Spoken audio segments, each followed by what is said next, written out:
Hello dear friends, in previous lecture we discussed what is prestress and what is principle of prestress.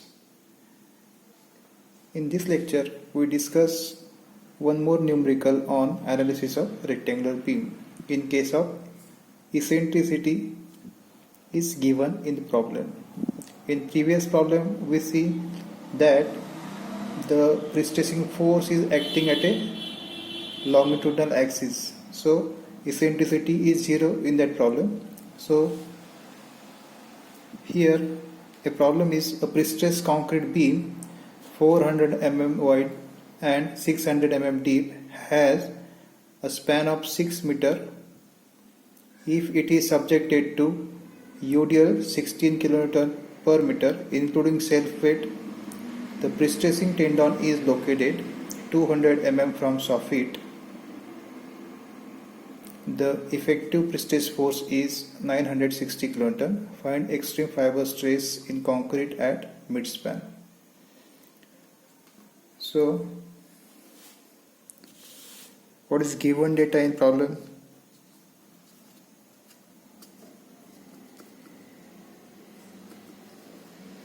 First, a prestressed concrete beam 400 mm in width.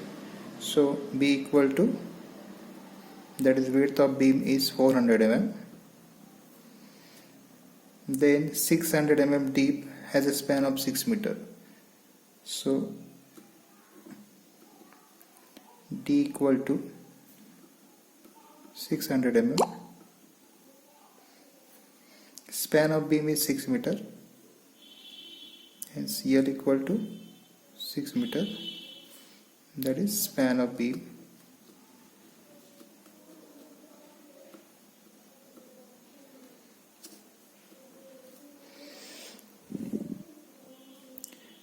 If it is subjected to UDL of 16 kN per meter, uniformly distributed load is given, which is 16 kN per meter.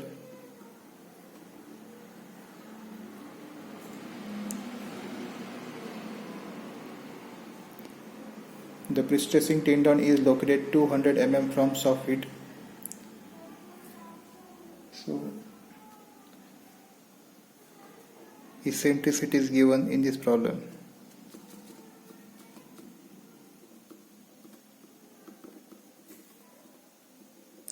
Which is small e equal to 200 mm.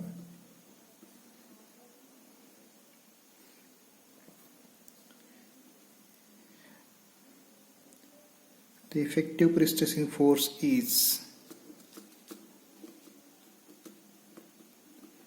prestressing force P is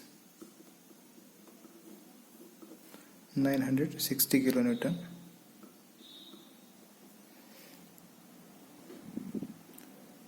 Find extreme fiber stresses in concrete at the midspan. So to find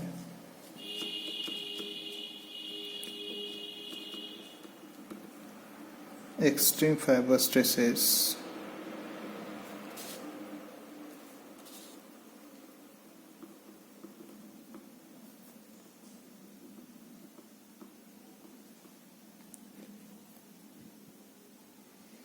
at midspan equal to what? So first step is to find cross-sectional area of section. Cross-sectional area equal to B into D. So B is 400 and D is 600, which is equal to 240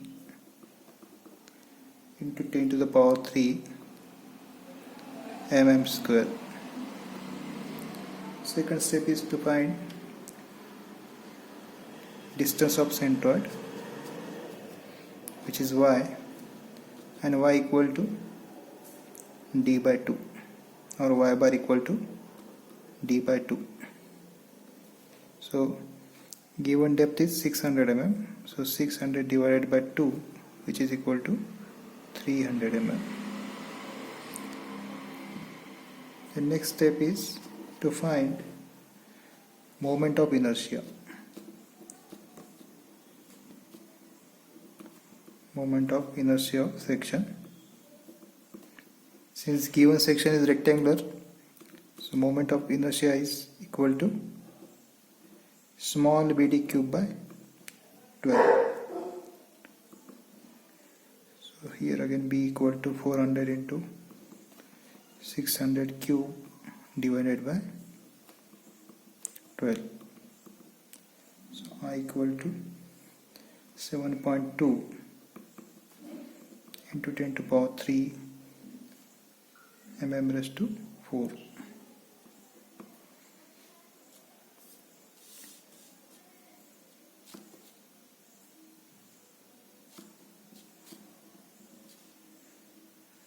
Then next is section modulus.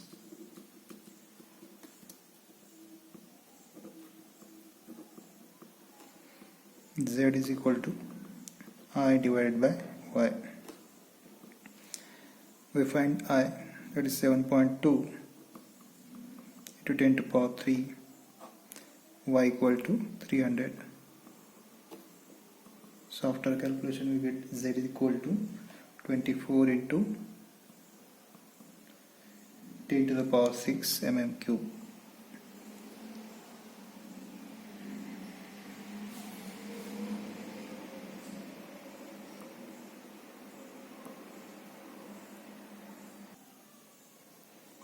So step number 5, to find bending moment at midspan. So Bm at midspan equal to, since beam is simply supported with UDL over entire span, equation is WL square by 8. So maximum BM is WL square by 8. W is given 16. Span of beam is 6 meter. So 6 square divided by 8. Here bending moment at midspan equal to 72 kilonewton meter after calculation. So 72 kilonewton meter means it is 72 into 10 to the power 6 kilonewton to newton 10 to the power 3 and meter to mm 10 to the power 3. So it is finally 1072 into 10 to the power 6 Newton mm.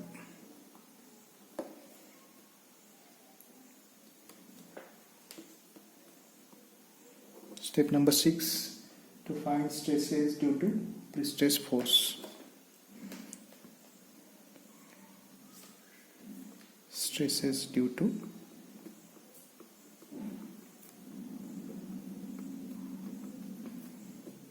prestressed force.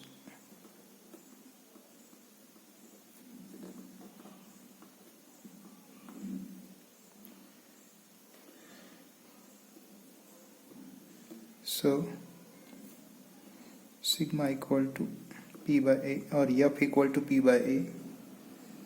P equal to, P is given 960.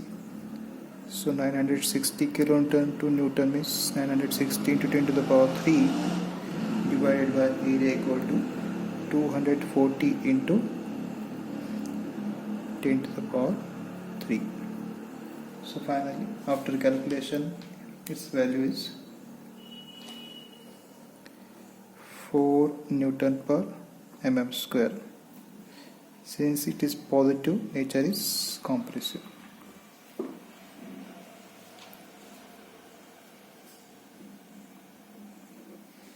Next, to find stresses due to eccentricity.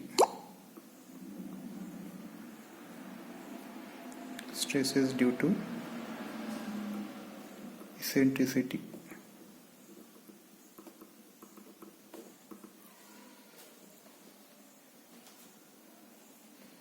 So sigma equal to m by z.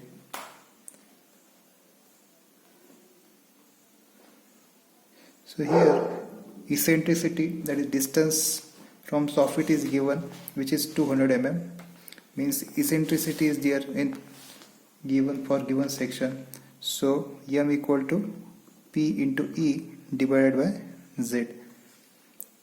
P equal to 960 into 10 to the power 6 multiplied by eccentricity. Eccentricity in problem is 100 mm divided by 24 into 10 to the power 6.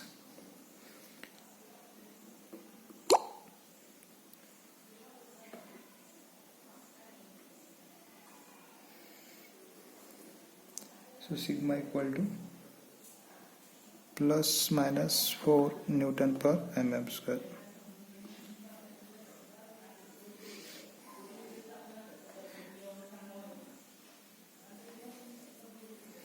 Or sigma at top equal to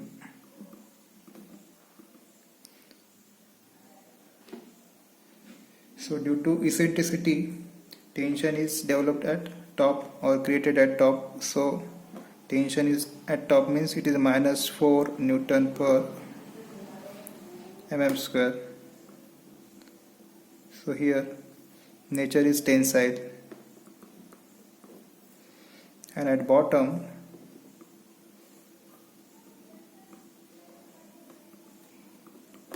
plus 4 Newton per mm square. Nature is compressive.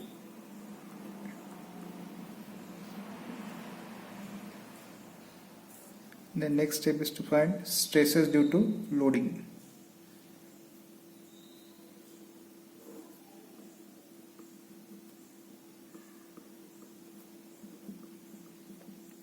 Stresses due to loading.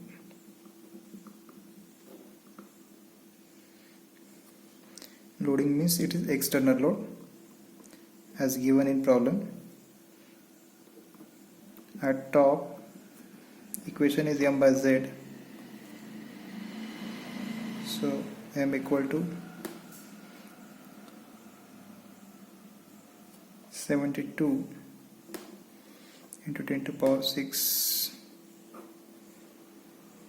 divided by 24 into 10 to the power 6. So at top it is 3 Newton per mm square. Due to loading, stresses due to loading, so at top stress is 3 Newton per mm square. But nature at top is due to this loading,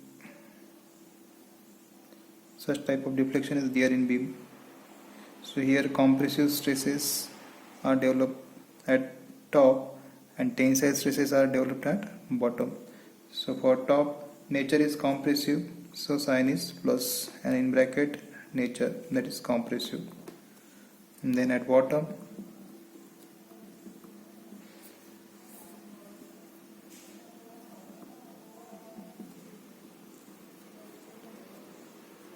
again this value, but nature is opposite, so minus 3 Newton per, same value, only change is nature of stresses, which is tensile at bottom. So here we see that stress due to eccentricity.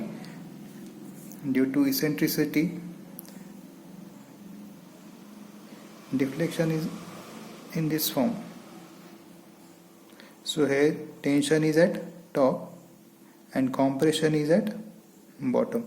So here due to tension, so here nature is tensile, so here minus 4 Newton per mm square, and due to compression nature at bottom plus 4 Newton per mm square at bottom side.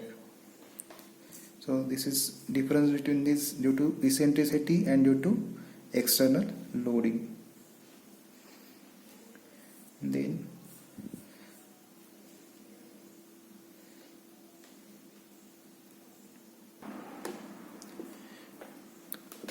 step number 9, to find resultant stresses.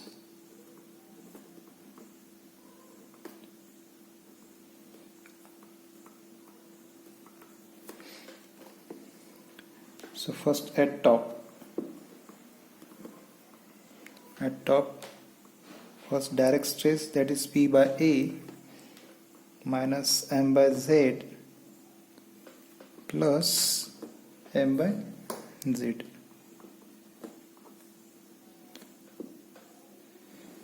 So direct stress is 4,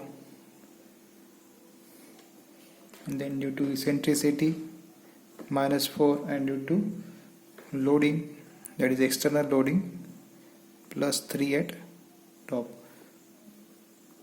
So 4 minus 4 0, remaining is 3 Newton per mm square. Answer is positive, so nature is compressive. Then next at bottom.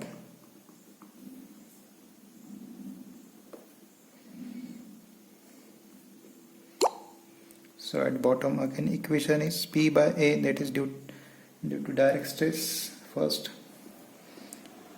then plus due to eccentricity, so here plus M by Z, and due to external loading minus M by Z. So 4, direct stress is 4 plus 4 minus 3. So final answer is 5 Newton per mm square. Again here answer is positive, so nature is compressive.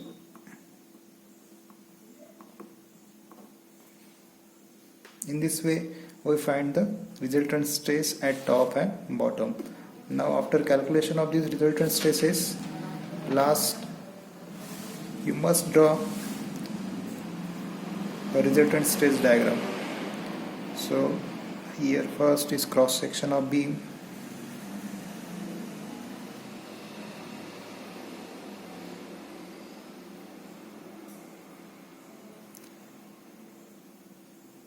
This is neutral axis, eccentricity, first cross section of beam,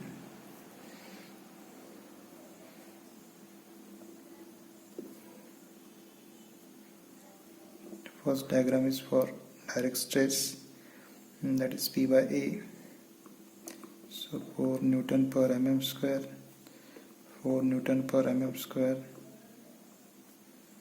And then second due to eccentricity, so minus plus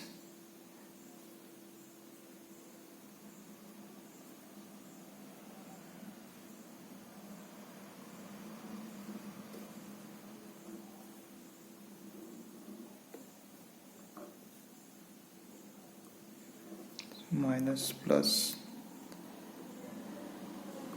4 Newton per mm square at top, and plus 4 Newton per mm square at bottom due to eccentricity, plus minus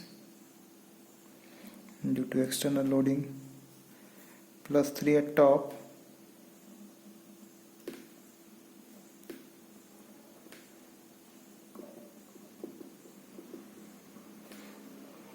and minus 3 at bottom. So finally equal to, so we get 3 Newton per mm square resultant stress at top and 5 Newton per mm square at bottom. So here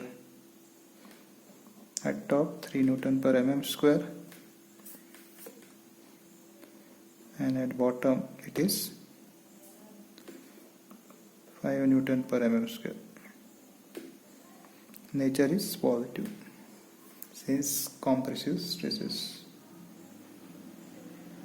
So in this way we draw cross section of beam. Then for direct stress,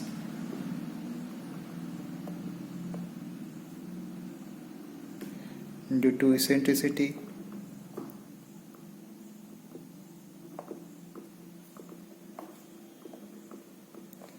due to loading, that is external loading, and finally resultant stress diagram.